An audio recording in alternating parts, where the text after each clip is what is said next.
We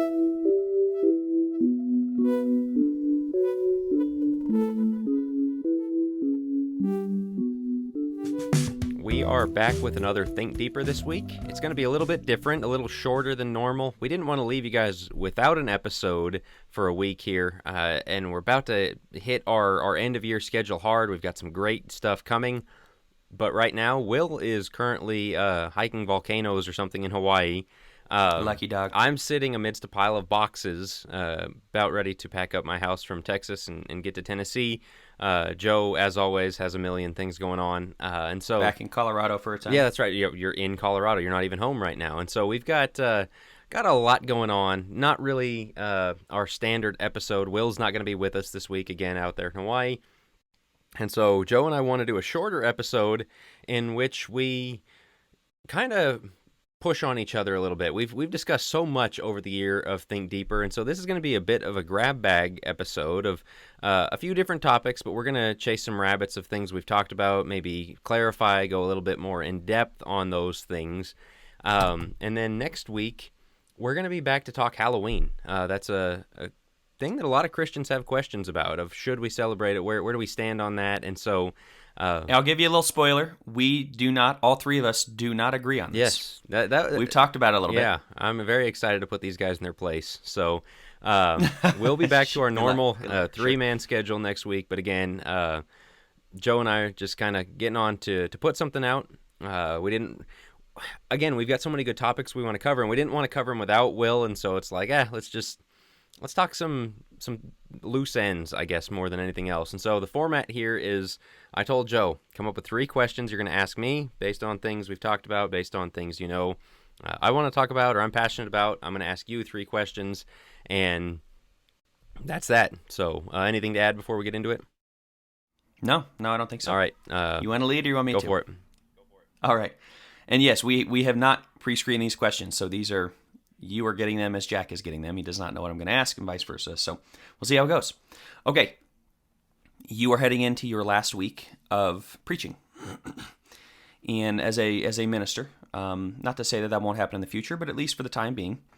And I'm curious, looking back, what advice, we have a preacher crisis, right? Mm-hmm. Seems like we have a preacher crisis. We're having a tough time filling pulpits. A lot of people don't want to preach.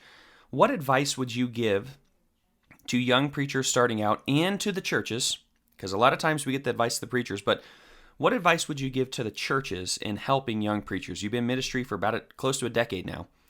And I also, I remember the days back in Pritchett. I'm curious what advice you would give and how that might, I kind of wanted to open into a broader discussion of the preacher crisis, what we might be able to do about it, but specifically aim toward the advice you give churches with a young preacher and a young preacher starting out. Yeah, the preacher crisis thing, I hate to talk about it because I'm part of it, right? I'm a -1 on the statistics of taking one out of the pulpit. And so, on the other hand, from that sense, I'm also very much qualified to talk about what's going on. And I mean, part of it is just the economic climate right now. It's very hard to raise a family on a preacher's salary. On what churches have, contribution has gone down in the last 2 years, and so, but it's not all about money. There's just a lot going on. I started at 23 years old, or 24. I think I turned 24 right after I began preaching, and I look back on it and kind of think, why on earth did anybody let me take a pulpit and run with it? And so what I would say to preachers, especially bringing on young guys, or what I would say to leadership churches is give them a lot of support and give them a lot of structure. I kind of got there and it was, all right, here's the schedule. We expect you to teach and preach on these times, Sundays and Wednesdays. Have your lessons ready. Someone's in the hospital, go see them. And other than that, just try and bring people in. Some guys come out of preaching school hot fired with a full plan, evangelism, programs, everything they want to do. There's going to need to be more of that structure for young guys. But just in general, I think, and this isn't a complaint I have against Forney. They have supported us so well. The elders have been, very loving towards us, very much, very kind to my family. The whole church has supported us so well.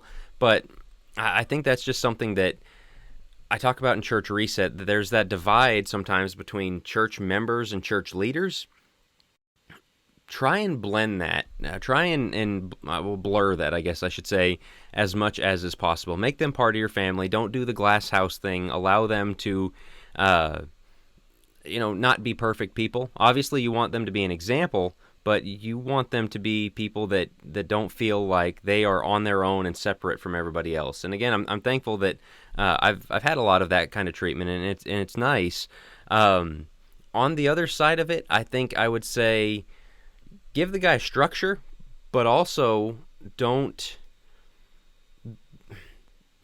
be open to but you should be open to what he has to bring to the table. I'm a sports guy. Everything comes back to sports analogies, and we see this a lot in the NFL, where a team will hire a coach and then bring him in. Okay, well, he interviewed, we like his ideas, we like his style, and then he comes in and they're like, all right, you have to coach this way. This is how it's going to be.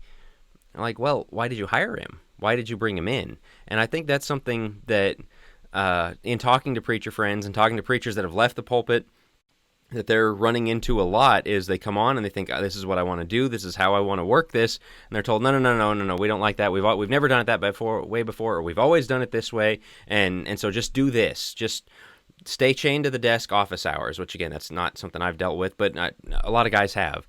They're like, well, I want to be out in the community, I want to connect with people. No. You got to put in your office hours, keep your logbook. Don't hire a guy if you're not comfortable with how he's going to be. And so I think a lot of guys are not set up for success. They're set up for failure, and that they want to come in and really bring some energy into the church, and they're told, no, don't do that. No, we can't do that because of this. Well, so-and-so wouldn't like it. When you bring somebody in, you're bringing your change is part of it. And if you're not ready for change, you're really not ready to bring that minister in. And so church leaders, I think that's a way to set people up for success.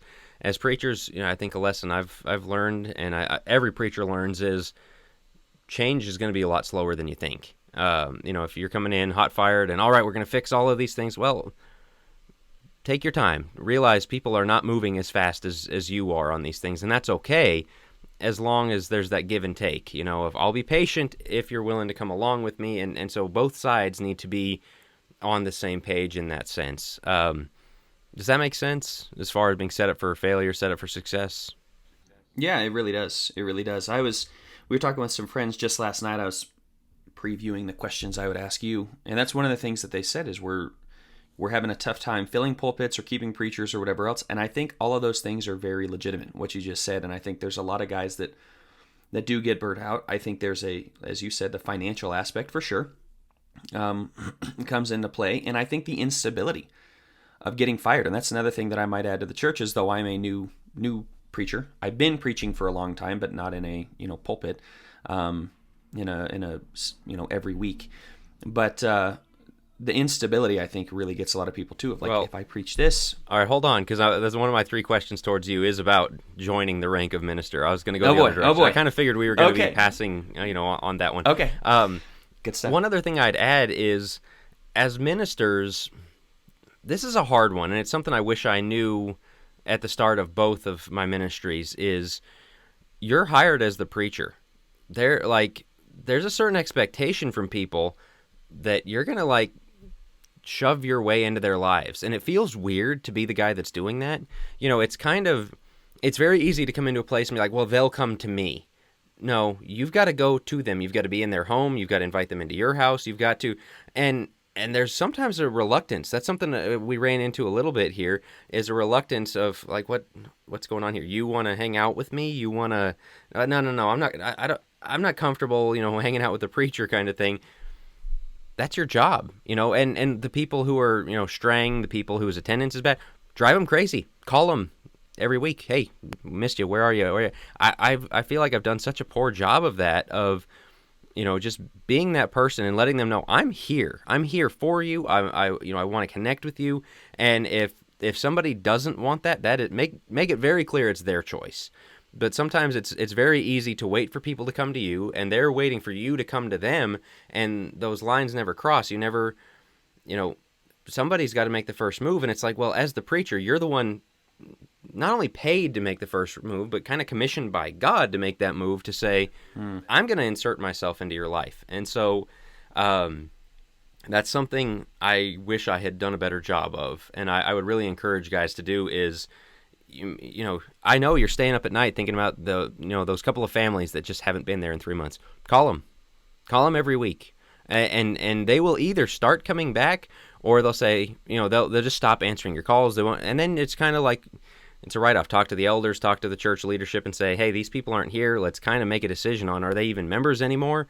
And, kind of there comes a time to move on. If they've made it clear, I'm not interested in connection with the church, make that their decision, not yours. And so, and other people, faithful members that you just want to get to know better, go get to know them better. Tell them on Sunday, I want to come visit you this week. What day is good? What time is good? Or let's go grab coffee or whatever it is. And yeah, that's something that I would highly encourage. The degree to which I did it was great. The degree to which I didn't, I regret. That's a regret. I know we probably need to move on to another question, but I do have a follow-up. This is not one of the three. Sure. You are an introverted guy. Yeah. A lot of the preachers I know are very introverted. Probably the majority. They're just not the majority, I think. And for something that, it's a job that is heavily into Bible study, into the Word, pulling out a lot of cool things. And so it makes sense that a lot of left brain, maybe introverted guys that just love digging into the Word of God would gravitate toward this. At the same time, as you're talking, you're also kind of paid and commissioned to go out and be more extroverted. And I know there's a difference, but what advice or I guess, how did you overcome that? Because I think you've done so much better at this, and I know, I grew up with you, I know how introverted you were. It's like you wouldn't, didn't want to look people in the eye, and you're way different. But that's been the growth of the 9 years. What did you do to fix the introverted problem, and what advice would you give to the preachers? Like I said, I think the majority are. What advice would you give them to help break out of that? One of the best pieces of advice I ever got was a friend that said, he started every Monday morning reading 1 Timothy, 2 Timothy, and Titus. And you just read those, and it's like, this is the job. This is what I signed up for. I have to do these things, and being involved in the part of in the homes, in the lives, and just in who people are is what you're here to do. And so there's a degree to which it doesn't get easy, but there's another degree to which it's like, this is what I do, and there are less pleasant parts of the job. The easiest thing to do and the real tempting thing to do in ministry is stick to the parts you're really good at and that you really enjoy. I became a preacher because people are like, you teach a pretty good lesson. I understand the Bible when you talk about it, and that's a gift that you have or whatever. Okay, but that's not the whole job. And it's very easy to stay confined to that. If I'll prepare lessons, I'll get up and speak them.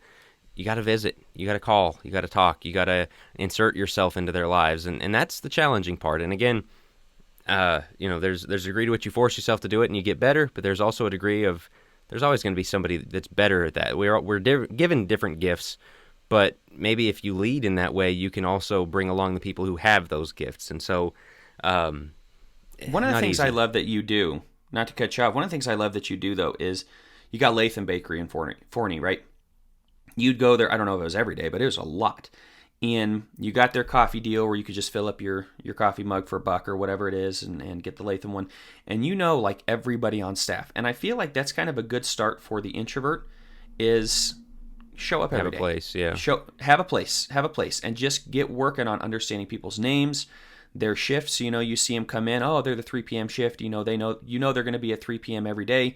You go in, you buy a cookie from them. Not too many cookies. You don't want to, you don't want to be me. But, you get to know people. And I thought that was the coolest thing is when I came to visit you, we walked in, it's like, hey, Stephanie or whatever, and you're dropping names and everybody knows Jack. And it's like, wow, that's really cool because you inserted yourself in a place that was, big in the community. You talked to people there. You also, and not just the employees, you ended up talking to people that were, patrons there. And I thought that was really cool. And also I felt like a really good way for an introvert maybe to slowly start making connections where you just show up every day. Everybody can drink a cup of coffee in the same place. And occasionally have them, you start learning people's names. And it's a good way to slowly build is what I was thinking. But no, I think that's good stuff. Yeah, no, as an introvert, you got to kind of do the training wheels version of it sometimes. Evangelism, outreach, everything else. So let's flip the question. What's something you didn't appreciate about the role of minister? As you said, you've been preaching for, like since you were 4, like, but really preaching for over a decade now. But as far as actual in the pulpit, almost every week, that's about a year that you've been doing it. What's something you didn't appreciate about the role that maybe ministers, or not ministers? A lot of that last discussion was towards ministers and elders. This might be for members. Something that, hey, appreciate this about your minister. This is a struggle. This is something they're thinking about that you don't realize. This is something to pray for them about. Something like that you would tell members, hey, this is something about ministry I didn't know before. That's such a good question. Of course, you put me on the spot, and now I'm stumped. So I would say I can't say enough good things about my church at Jackson Temple. I don't even think it's the usual. Will was the preacher before.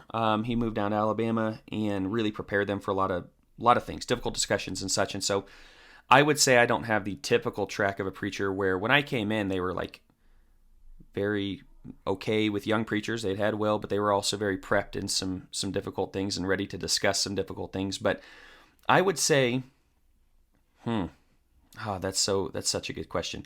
So first off, for the preachers, and I had known this, but you learn it even more when you get into ministry. Every member has something that they bring to the table that when you really start working with them, you're blown away. And I've told the story here on the podcast before, but like Miss Myra, and she just comes out with that mental health take of, it's the reality, and it just stuck with me so much of it being us trying to align ourselves with reality. And I thought, boy, that's brilliant. And what you learn is there are a lot of people in your congregation that are a lot smarter than you or have different beliefs or different takes that they've studied quite a bit. And it's very easy to come in and be like, well, I got Bible degrees and I got this and I got that. And you're just humbled at, little Miss So-and-so or Mr. So-and-so who's been studying their Bible for 60 years knows a lot. And they're different than you. They believe different than you, and that's okay. And so you can get into some good biblical discussions, but it also humbles you to go in and say, okay, maybe I shouldn't run over people here. Like, maybe I should respect everybody from, whether they got a Bible degree or not, does not matter. You got some really knowledgeable people in each church. And so that's something that I guess I've appreciated more is just, this sounds so mean, but kind of the average member. You figure you're going to go in and there's going to be some upper echelon that know everything. No, everybody matters. And that has definitely come through for me even more. And I knew it on a logical level, but like emotionally, it's connecting now. For the members, I would say this isn't exactly what you're asking, but I think as you talked about kind of the direction, one of the things I initially came in and did is I asked like, okay, what classes, what sermons do you want? Because I think there can be, for talk to your preacher is the thing. And I have a lot of this, but I think a preacher can get on a roll and he can get on a hobby horse or he can be preaching the same thing. Talk to your preacher. Say, can we get a lesson on X, Y, or Z? Can we, what are your thoughts on this? Challenge them a little bit. And I think that was really helpful when I just sat down and I took a Wednesday night and I said, okay, what do we want to study for the next long time? What kind of classes do you want to cover? And it really helped me get an understanding of where people are at. Because as a young preacher, it's difficult to know where people are at. You come in with this idea of, okay, well, this is what the struggles are in the culture. They're not struggling with those same things. They're struggling with different things. And so to just sit down and listen and be like, oh, I didn't even consider that as an option. I would have never taught a class on that in a million years, but they wanted it. They thought that was cool. And so that's a piece of advice I'd give to members and preachers alike, is preachers be open to that. That's something that, again, new into ministry here has been important for me to learn because, man, I'm not good at topical sermons. But some of the things that they wanted were more on the topical end, and I knew that that's what I needed to cover some of those things, and so it helped me grow. But it also gives them an input of like, okay, we're getting there. We're all on the same page here. So I don't know if that fully answers the question, but that's... No, I like that idea about talk to your ministers because it's something I'm sure you deal with when you counsel couples for marriage, the unspoken expectations thing. Oh, yeah. Why are they not doing this? Why are they not doing the dishes? Why are they not cleaning up this, that, or the other? Why are they not... I didn't know. Like, we didn't have the conversation about who was supposed to do that. And I think sometimes that can happen. Well, why is the preacher not preaching about these things that matter to me? Well, just talk to him. Why? I've got this thing going in my life. What do I do about it? Well, ask. And then the other thing for preachers as part of that is I would say, and you got at this a little bit, at the preaching school, some of the things we talk about, some of the things we get into, if you spend your time online, the hot topics, the things that, oh man, the battle is raging on this, your members don't care about it. I had a guy, I got uninvited from a speaking gig over the summer, a summer series thing, because a friend of mine taught a certain doctrine, and I mean just a fringe minor, like not, I think I've talked about this before, it's just not a high level thing, and not even me, but because a friend of mine did, and he's like, well, what do you think about it? I said, I don't even talk about that subject here because it's so unnecessary, but it's all, right. I mean, like, there have been whole lectureships held on this subject and all that. And I said, why should I care about that? I've got people who are going to get fired from their job if they don't use the right pronouns for the little boy who decided he's a little girl. Let's talk about the things where people really are. And so, to your point, communicate to your minister, hey, this is what we're going through, because, man, that office really can become an ivory tower where you're involved in the highest of theological debates that don't matter to anybody in the pews. And so in the pews, help your preacher out by letting him know, here's what we're fighting, here's what we need to know, here's the real hands-on nitty-gritty of what's going on here. So I think that was an interesting takeaway you have there. And the importance, before I move on, I think, of visiting. We've had some members come and go. Had some that have, I think, gotten stronger, and some that have unfortunately either left for other congregations or just fallen away. And I think the importance of something my church is great at is writing notes, little notes to everybody. Hey, we miss you. Putting in phone calls, things like that. And that's something I had never really appreciated before, and how important that is. And I know that's kind of like, well, duh, you're the preacher. But that goes a long way, I think, in just letting people know, like, we care about you, we miss you, we want you here. Go visit them. Take a little time. Is it awkward to go visit somebody who left your church, maybe over something you preached? Yeah, it is. Take another member. I got Brother Daryl. He goes with me. He's 76. I mean, I cannot respect the guy more.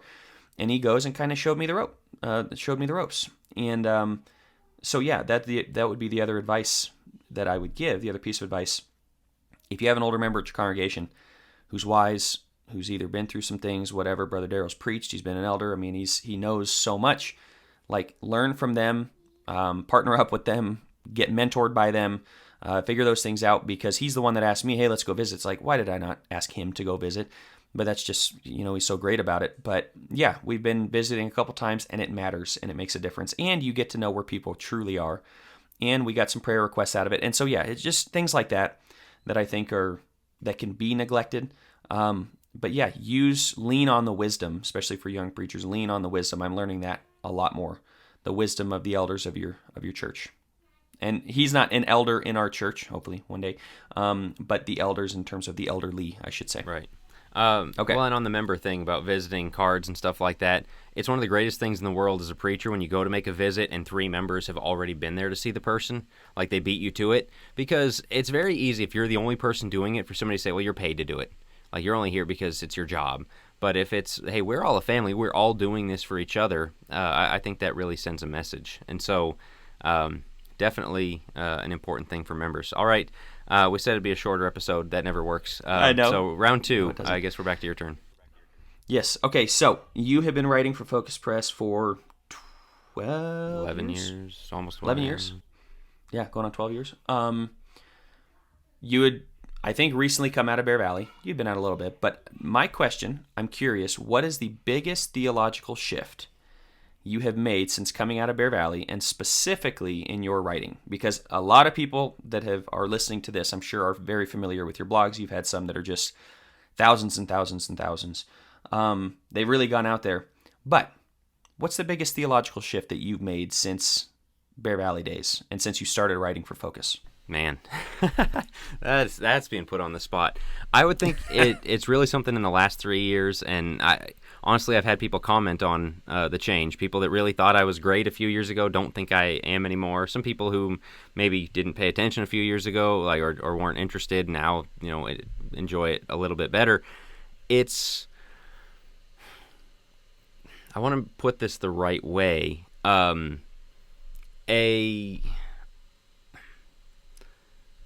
Putting a value on proper division. Does that make sense? Of it used to be very much like we're all on the same team. Nobody's an enemy. Nobody's a bad guy. Even the people who hate God the most, are just I don't know, just kind of that uninformed. If they knew better, kind of thing. If we gave them a chance, if we as Christians do our part, everyone's gonna. They're going to come flowing into the church. They're going to love God. It's just not that way. The Bible tells us it's not that way. The Bible tells us human nature is not that way. And what you see with Jesus is repeatedly drawing lines in the sand and saying who's on this side, who's on this, who's with me, and who's not. And it's not a pat on the back thing, because I think sometimes that's one of the reasons we're hesitant. And one of the reasons I was hesitant is it feels prideful to be like, I'm on Jesus' side. But there is a degree to which it is that way, and a lot of the New Testament is that. John talks about they went out from us, but they weren't of us in 1 John, and that indicates that, and he talks about in 1 John, you can know that we have eternal life, and so he's saying we know we're God's people. We know we're in the family of God, and we know that some people aren't. We know some people have left us. We know that some people are against us. Jesus in John 15 about the world's going to hate you, and they hate you because they hated me. And so you see that, and you realize there's a proper place for division. There's a proper place for good fences for the church. I've been talking about this a lot at Forney, of putting up the right fences, and those right fences are the best thing in the world for the people inside the fences. For the faithful brethren who are trying to please God, they know what are the proper bounds of doctrine, what they can believe, what they can't believe, what they're supposed to do, what they're not supposed to do, and they can operate within that. They can live their lives within that. And it's very important for church leadership to set those fences. You don't put them in too close, with legalism and make it too small. You don't put them out too wide where the wolves are able to get in, and you've encircled the wolves inside the fence. There are wolves. I mean, Paul in Acts 20, there's wolves that you got to guard your congregation against. There's threats. There are people whose intentions aren't good. There are people whose intentions are good, but what they're doing is going to lead people astray. Apolloses have to be corrected. And so the drawing of lines, I think I wasn't ecumenical, but I was a little more soft on, let's just not view anybody as bad guys. Let's not view anybody as enemies. Well, Jesus said, love your enemies.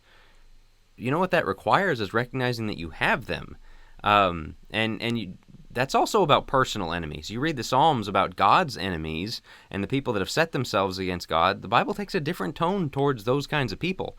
You look at the world around us, and that's really the thing that it reached a breaking point. The cognitive dissonance was too great, where I'm like, I can't look at these and say these are well-meaning people who just haven't been steered the right direction. When you look at this stuff with transgender surgeries on kids, abortion, right, and just the stories, of they know what they're doing. They're just chopping them limb from limb. That's awful, and they go out and they celebrate it, and they know what it is. It's not ignorance. It's we know and we don't care. And you look at the book of Judges. You look at the Canaanites. You look at all the evil people in the Old Testament.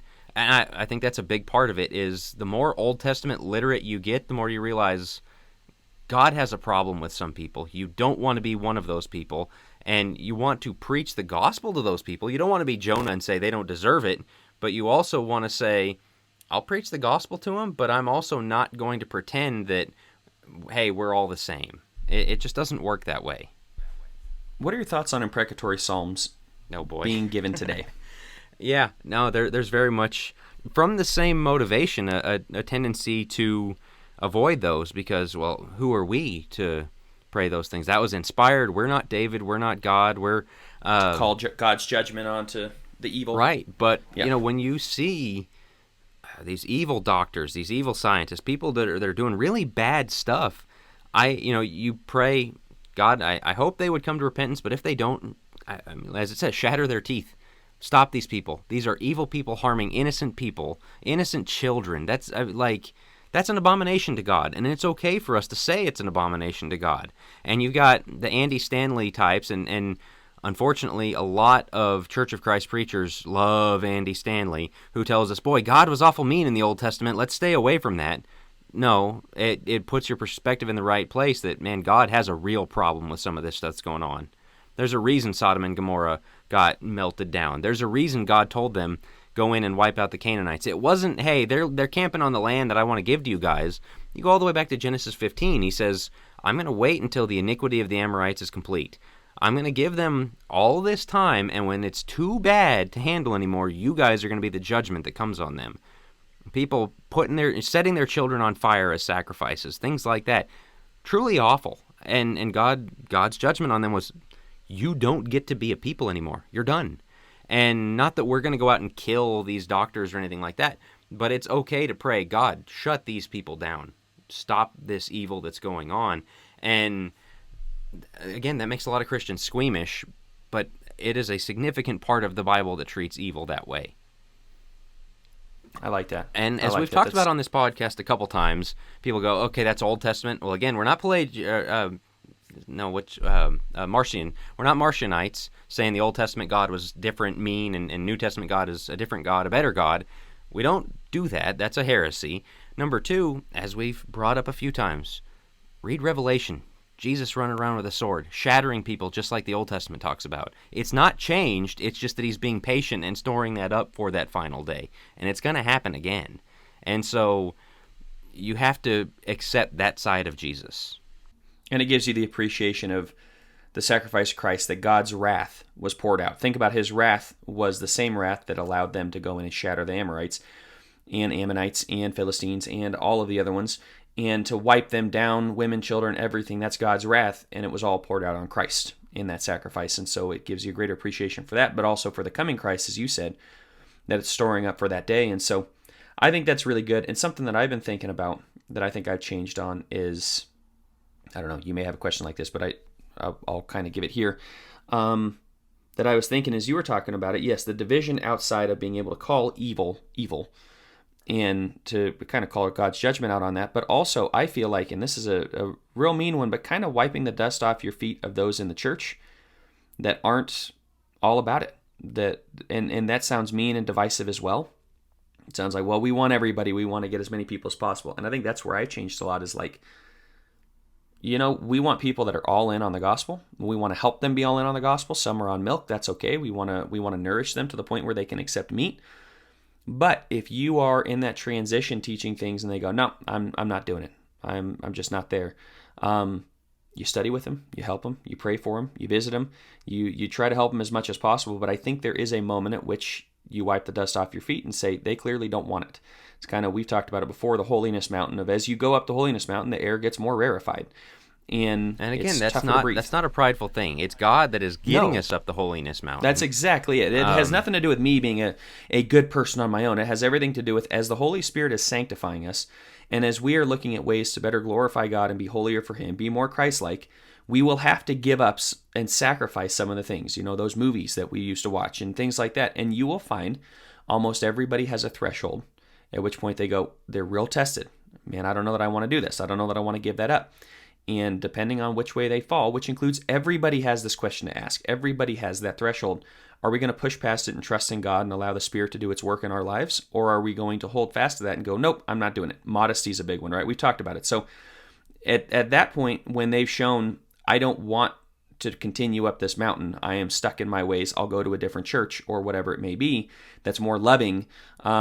That sounds horrible. Like, yes, we're very loving. We definitely are not trying to push people out of the church, but we are calling ourselves a greater holiness because that's what God calls us to. And so I think that's part of it that also seems like very divisive that I've changed on is sometimes it's not better to have 5,000 members that don't care about Christ than to have 20 members who are all about it. Yeah, that's why, I hammer John 6 so much of Jesus had the crowd. He didn't want the crowd. He wanted the real followers. The other thing about this is it sounds so harsh, and again, we're always catering to that lowest common denominator person who doesn't want to try, but maybe if we keep them around long enough, they'll open up to it. That's not how Jesus viewed it. Again, John 6, he tells most of them, this is how it's going to be, like it or leave it, and then he comes back around and says, my sheep know my voice and they hear my voice. If somebody is, just that, like, living a life of sin, and man, they're not in holiness. They're not, they're that lowest common denominator person at this point in their life, but they have the heart for it. They're going to hear his voice, and a call to holiness is going to be beautiful to them. They're going to say, I'm not there, as we all do, and say, you know what, I've got such a long way to go, but that is beautiful toward them. If they don't have the ear for it, if they're not listening for his voice, we can't change the voice. We can't say, well, okay, we'll just mute Jesus's voice because you don't like it and give you a different voice that you do like. It doesn't work that way. And so what you're doing is not only keeping out the people who don't care, but you're encouraging the people who are on the inside, saying there is something worth going. Keep going, keep going, keep going. When you play the lowest common denominator, you're telling everybody, let's just hang out here at base camp. This is good enough. This is as holy as it gets, and we don't need to try any harder because it's going to make people feel bad if they're not that, and it's going to cut our numbers down. And so you're not only allowing in people who and giving them a false sense of hope for eternity, which is very, very bad, but you're also hindering and limiting the people who truly want to seek Jesus and want to go higher. All right, so I'm going to go to yours next. It's become a running joke on Think Deeper, Hot Takes with Joe. I probably have some hot takes, but I'm not as forthcoming with them sometimes. Or you're the one who says something, and Will and I go, "Oh man, we're gonna have to do the cleanup here." Yeah. I don't mind it though. I mean, I'm glad, and I think it's important that we have discussions that move things forward a little bit, that the challenge status quo thinking and all that. On the other hand, if I remember Dad saying one time when we were younger, you can't just push the spicy parts of the burrito. You gotta have the whole dish there. It can't just be all spice all the time. And so, but I think a lot of people are very hesitant towards that. When introducing these kinds of discussions, introducing hot takes, introducing controversy or whatever else, where do you think the balance is on that as Christians, that maybe we need some of that, but we also need to be careful? Because I think people see change and the idea of, hey, we're doing something wrong, we need to change, as a threat. On the other hand, as restorationists, that's kind of baked into who we are, right? Is if the Bible gives us if there's a more biblical way to do it, we need to do it. And so, especially, I guess this is another one of those things that goes to where you're actually in ministry, in a pulpit, and I think some of your members listen to Think Deeper.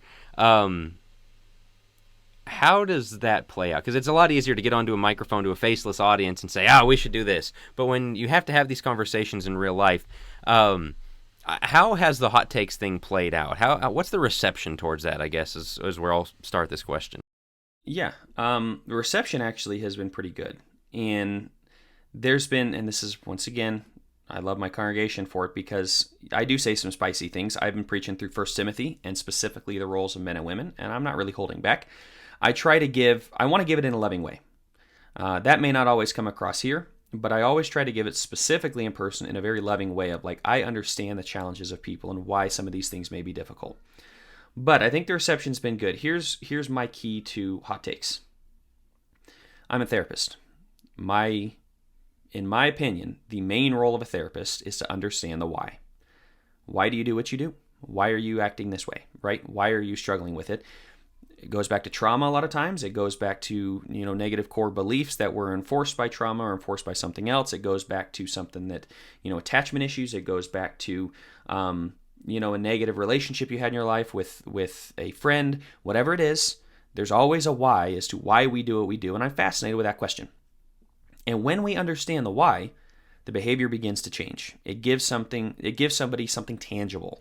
Instead of, let me give you a bunch of coping techniques to help you out of your anxiety. I'll give you coping techniques for the first session. I want to know why you're anxious. I want to know why it went back, why you're depressed. If I don't know that, we're lost. There's no point for therapy. So I bring the same idea into hot takes, which is, if my why is strong enough, I'll introduce it.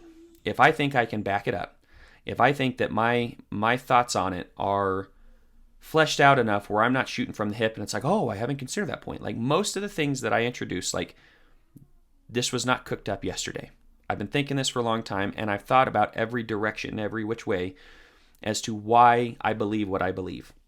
When I'm able to back it up, that doesn't mean that it's right, but it does mean that I have a strong why. And if you can debate me on the why other than, that's change and I don't like it. That's not a why.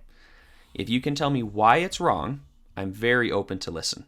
I'm very open to and receptive to debate on these topics. Same thing with the VBS. If you can tell me why VBS is better, let's go for it. I'd love to debate that. So far, it's, well, I really like it. I think it's good for the kids. That's not a why. I'm sorry. That's not a strong why. My why is pretty strong as to why I think, what you win them with is what you win them to. I got a million reasons why I think it's bad. So my approach to hot takes has always been, if my why is strong enough, I'll introduce it. I will try to introduce it as lovingly as possible, and I will always leave room for discussion and debate on it. But you better come prepared on your side, not with some emotional response of, but it's always been this way. I don't care. Do you have a why? That's kind of my understanding. So how do we balance it? Well, I would say you have to balance it with grace. You have to balance it with love. You have to balance it with the fact that some people have never learned this. They don't know any better, and coming in and smoking them and being like, hey, why aren't you doing this? Look, no. But I always kind of speak to the highest common denominator. I'm speaking to the person that maybe is more entrenched or that has always done things a certain way, and I'm trying to get them to think in a different way than they have before. And so that's kind of my approach to it, is I'm not speaking to the person who's just figuring things out. I'm speaking to the person who has been there a long time, but they don't know why. They believe it. Well, I show up to church because my great-great-great-great-great-grandfather started the church. I don't care. Why does Christianity matter to you? That's not a why. So I always encourage people, understand your why. Understand why you feel the way you feel emotionally. Understand why you think the way you do. Understand why you behave the way you behave. That's the cognitive triangle, right? Thoughts lead to emotions, lead to behaviors. But why do you think those things? Usually it's from past experiences, past traumas, positive experiences, whatever it may be. There's always a why. Get to the bottom of that. And I know that's kind of a weird answer to the hot takes, but that really is kind of the basis of it. It makes sense because you don't want to be that guy who stirs up controversy and goes, "Oh, just asking questions, Right. No, here's the reason. And so I think that's good.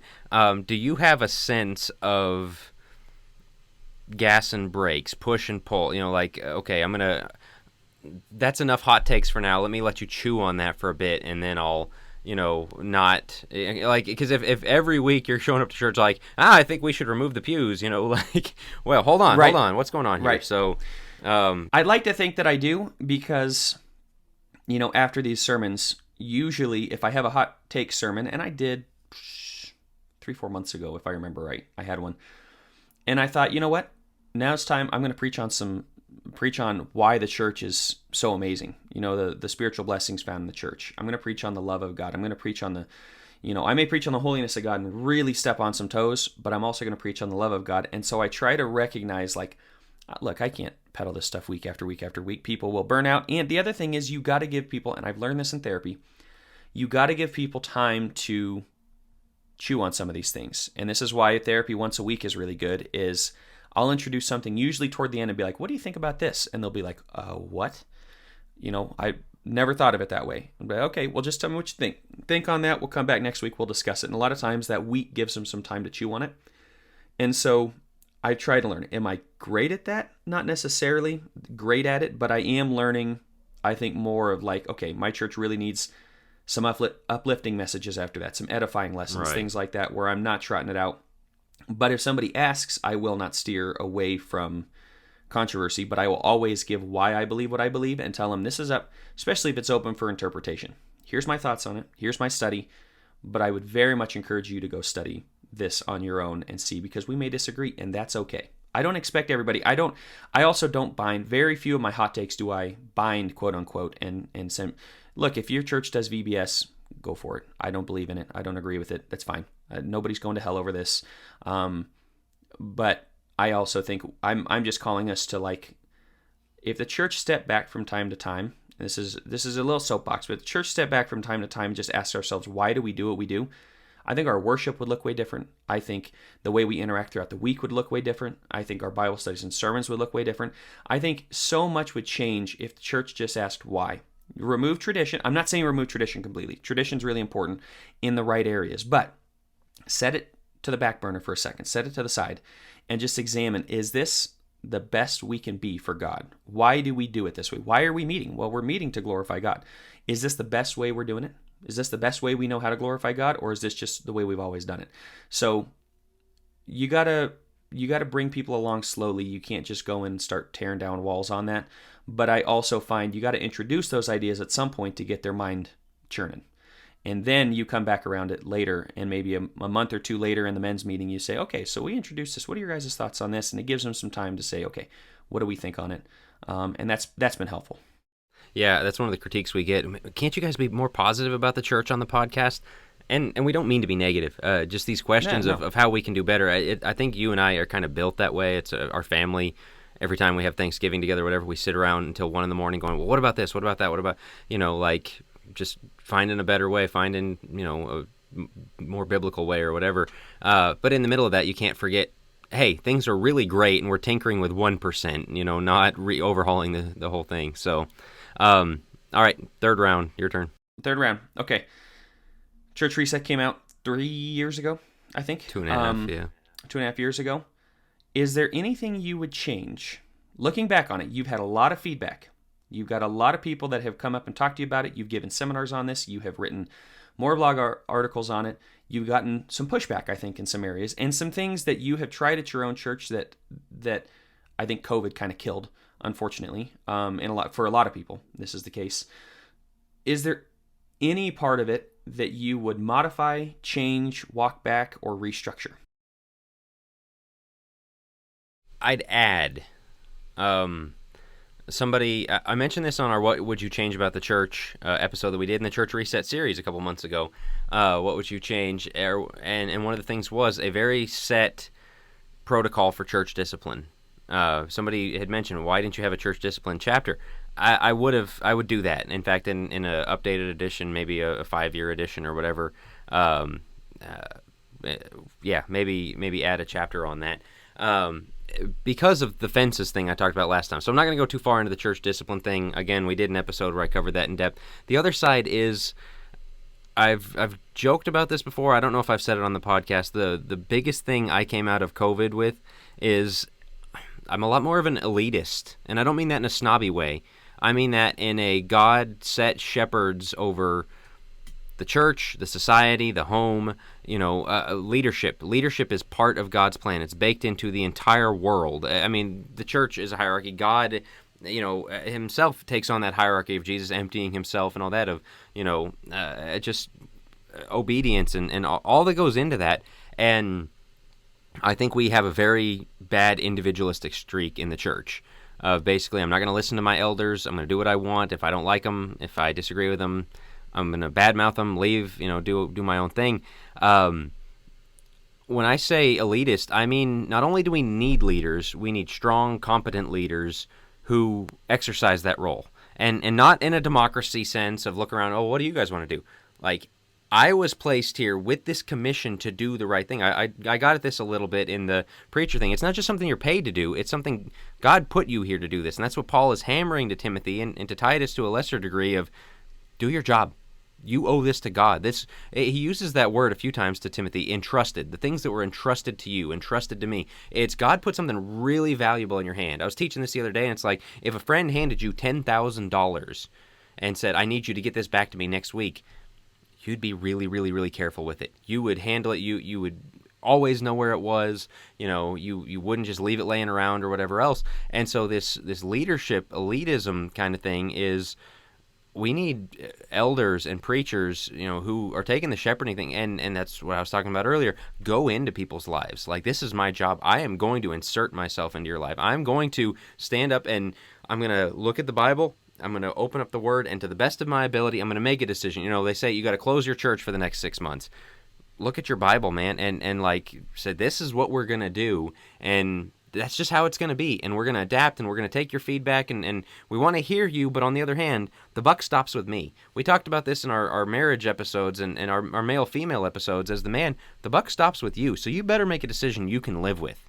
Not one that's going to make her happy, but the one that you think in your heart is right, because you're going to give an account for it. As a parent, you're going to give an account for the way you raise your kid. As an elder, as a preacher, you're going to give an account for these things that you do. And so do it really well in a way that you can be comfortable with before God, not what you think people want out of you. And I think that approach, that strong leadership, not domineering, I think we think strong leadership is domineering, No, no. Strong leadership is for the good of the people, but also not letting the people just choose for themselves all the time, because that's why God instituted leadership. Is people need leaders. Most people aren't cut out to be leaders. Most, and that's why the elders who rule well are worthy of double honor, and give honor to those who lead you, because they're going to give an account for your souls. All these scriptures, Hebrews 13:17, and that there is that. Elitism is a bad word for it, but I think you know what I'm saying. That's baked into God's plan, and we need to do it well. And I think I undersold that in Church Reset, because Church Reset is everybody has a part to play. And we do. But that only works at its best when the leadership is really firing, when the leadership is really... And honestly, we talked about, I'm on my last week of preaching. When this episode releases, it will have happened yesterday. I'm not a pulpit minister anymore, because I'm not up to it.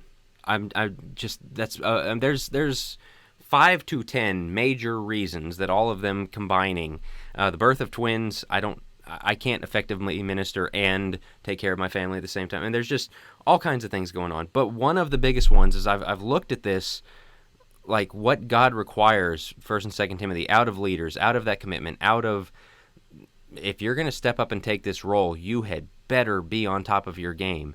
The qualifications of elders, there's a reason they're so lofty. And our tendency is to go, man, that's really lofty. Let's water that down a little bit. Nope. No. If they can't hit what is set there, they're not qualified, because this is an elite position. And not in a I'm better than you way, but in a this is really hard and we need somebody who's going to take it seriously. So, well, you don't take the Navy SEALs and make it a if you can do 5 push-ups, you're in. Look what's happening where they're doing that kind of stuff to military. Right. Let's lower the bar to get more people in. No, I mean, look at the quality of presidents, in decline from George Washington to where we've come in the last 50 years, worth of presidents, and it's just, this is what happens, when Yeah, and that's something I've really enjoyed over the last couple of years, is reading a lot of political elite theory and things like that. Of, you're always going to have elites. You want them to be good elites who care about the people and take responsibility for them, rather than people who are there. And this is what Jesus was dealing with when he talked about the blind shepherds, right? And you're getting rich at their expense. You are taking the money from the people. You're taking the glory and walking around, and you want everybody to think how great you are, but you're not there to serve the people.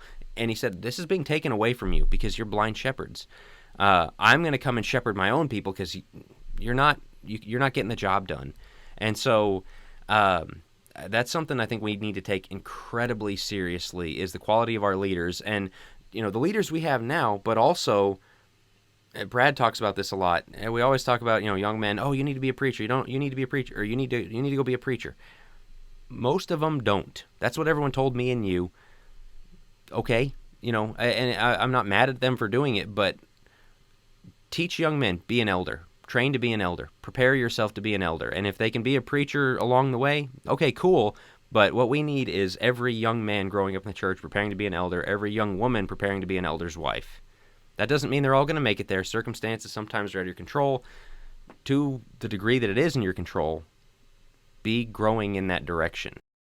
That's the way that I preach. I've been preaching through 1 Timothy, like I said. 1 Timothy 2:9 and following is all about, it's for every woman, right? You can't just say that's the elite. You can't that's what every woman ought to aspire to and look toward. He transitions to elders and deacons in chapter 3, and I think there's this tendency to be like, oh, well, that's elders, deacons. I don't want to be one of those, so I don't fall into it. It's like, whoa. Chapter 2 is for every woman, right?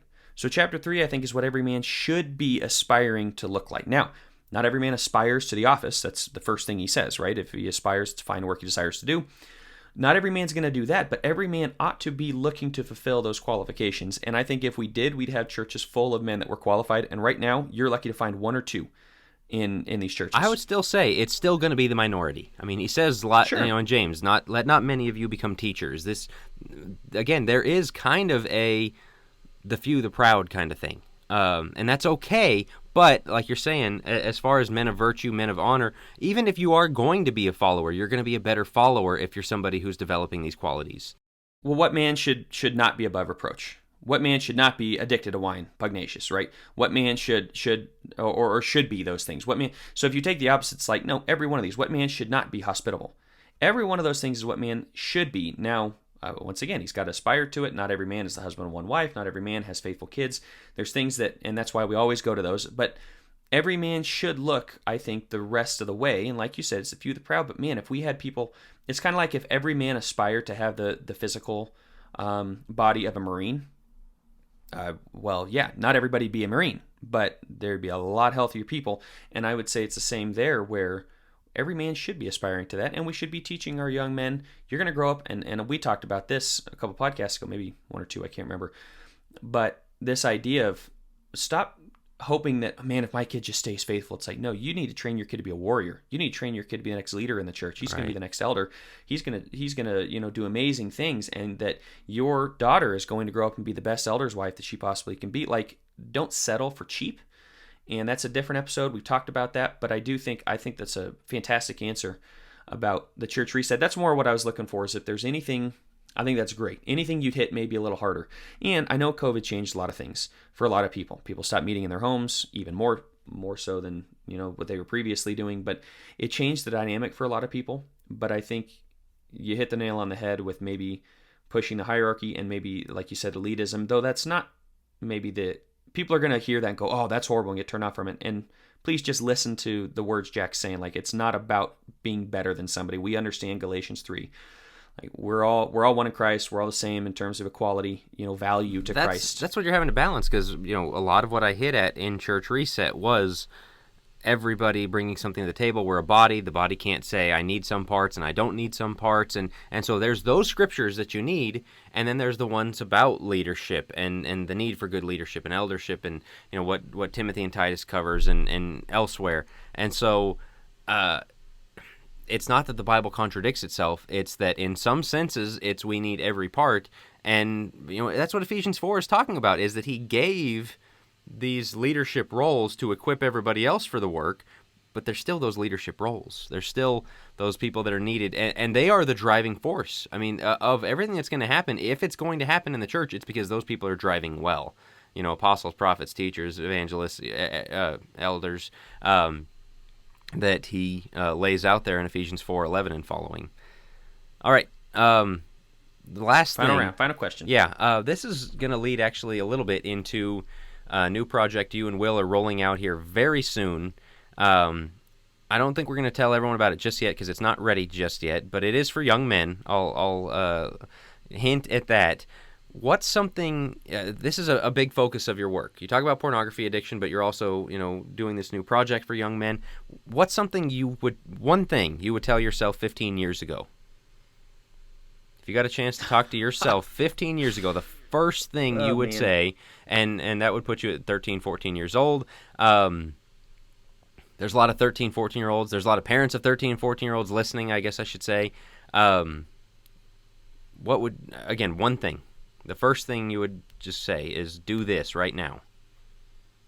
Or think this, or believe this, or change this, or develop better relationships with men, with other men. Like with your dad, with other with other godly men. Like, allow yourself to be mentored, learn from them. I think there's a lot of cocky 13, 14, 15-year-olds that, that's dad. We got a good relationship, but, it's in sports or whatever else. And I was just talking to Alyssa about this, so it's interesting you bring this up. Because I was telling her I need to shift my work, I think, I want to continue with those who are into pornography, right? Like, helping them work through it, helping them get out of it. But I think I need to have more of an emphasis on helping people stay out of it. And we were talking about, like, okay, how would you do that? It's so prevalent. Like, every kid's running across it. You got a 98% chance by the time you turn 18 to have run across pornography. I would say that's a 100% chance, but statistically, right? So, I mean, you got just a very high chance that you're going to run across it. How do you keep kids out of it? And the thing that I kept coming back to, we were talking about a few different options. The thing I kept coming back to is, I think, better personal relationships with men, and specifically with your dad. Not all dads are up for it. Not all dads, make the time for it. Not all dads are easy to come to with your problems. Find another man that would, because I was thinking, like, that's the part that's missing is, yes, the unconditional love, but also this, like, so many young men that I talk to, and older men, lacked that. They just lacked it. They thought they suffered alone in their porn addiction. They didn't talk to anybody. They didn't tell anybody about it. But they also lacked a depth of relationship with other men that's like, yeah, we talk about sports, or we talk about guns, or we talk about whatever else because that's what boys do. That's what men do. Like, no, you ought to be talking about spiritual struggles. You ought to be getting mentored. You ought to have them take you alongside and go fishing with you and really like train you up in the ways of Christ. And so I would say pursue that with everything you have, because mentorship is going to be absolutely key, and you need an older man who is not lambasting you for struggling in whatever ways you're struggling, but who's saying, hey, here's a better way. You're still worthy of love. You're always worthy of love. That's something that I can't take away from you. That's God-given. But here's a better way to do it. That's the nature of this thing that Will and I are working on, is coming from a place of love, but just hoping to be able to help in that mentorship role. We're really excited about it. We've established, we shot the promo that'll be coming out soon. But yeah, I think that would be the piece of advice is please work at and look to develop. And this would be also to the dads listening.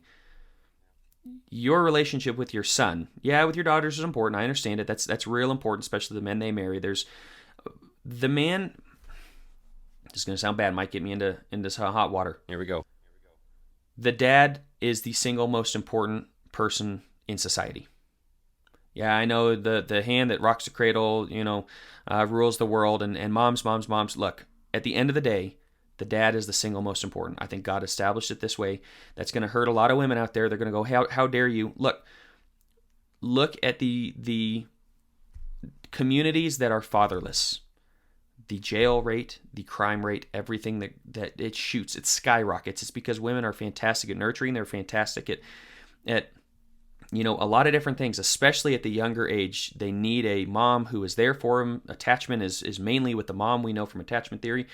But I'll tell you what really skyrockets a guy into the stratosphere. And the guys that I know that are porn free, that never looked at it, had a really, really good relationship with their dad, where their dad talked to them all the time. Every topic was on the table. They were mentored. They were studied with biblically. They did cool things together. They were mentored, and they didn't need to run to porn to run away from their attachment issues or from their traumas or whatever else, because their dad was present. That is, and that's not putting it all on the dads. Again, there's I love my dad to death, but there was also, he's working a lot. There were things that I wouldn't say, when we've established a much better relationship as I've gotten older, but even at that time, I didn't feel I could go to him with some of these things. So to the dads out there, I would give them the advice of establish really strong relationships with your sons. With your daughters is important, like I said, because they may go out and they may run to the first male figure of love, and that's going to be the punk that rides a Harley motor, a Harley Davidson, and the kind of the tropes that we have. But truly, you get some women that really run into the arms of punks because the relationship with the dad is not good. We also see this in therapy. Sorry, this is going long, but you also see this in therapy, that those who struggle with their relationship with their earthly father have a really tough time coming to God and with their relationship with their spiritual father, because it wasn't modeled for them. Well, it'll mirror that. Exactly, it'll mirror it. You think that your dad is distant, you'll think God's distant. You think your dad's perform. Right, you got to perform, you have to perform for God. Right. Is your dad abusive? You'll think that God's abusive. He's very mean. He's waiting to strike you down at any moment. I mean, those things, it carries across. And so the dad, I think, is the single most important. So for the dads, understand that. For the kids, it's going to be difficult. Your dad may not fully be there. Pursue that to the best of your ability. And if your dad's unwilling to do it, find another male that will mentor you, that will take you under his wing, that will take you fishing, that will take you hiking, that will do some manly things and you can start being open with about your sins and struggles and everything else. That's the number one piece of advice I'd give. Yeah, it's good stuff. Michael Foster had a book, It's Good to Be a Man, where that's kind of his premise, is that we've got two generations of functionally fatherless men, whether their dads are alive and around or not. They just weren't there for them in those things. You're gonna make me break out my Jordan Peterson impression here about. Oh no. Gotta. I'm not gonna do it. You gotta do it. No. You gotta. It's actually pretty good. If the Think Deeper listeners, if the deep thinkers want to hear it, they're gonna have to ask for it in person. I'm sung not doing this on the podcast. That nobody asked you to do that. No, that's. I embarrass myself for the sake of clicks. Okay. Exactly. You need to do the same. Hot Takes with Joe, Impressions with Joe. I will continue to be the steady voice of especially since Will's not here this week, the guy that keeps us level. And so, yeah, that's true. All right, there it is for our short episode, an hour and 4. I hope this was interesting to you guys. This is not something we're going to do very often, obviously. Just kind of desperate measures in very rushed circumstances, but we still want to get an episode out. I think we touched on some interesting stuff here. Good questions. And as always, we love to hear from you. Comments, YouTube, Facebook. And again, we're going to announce it next week because it's almost ready to roll out.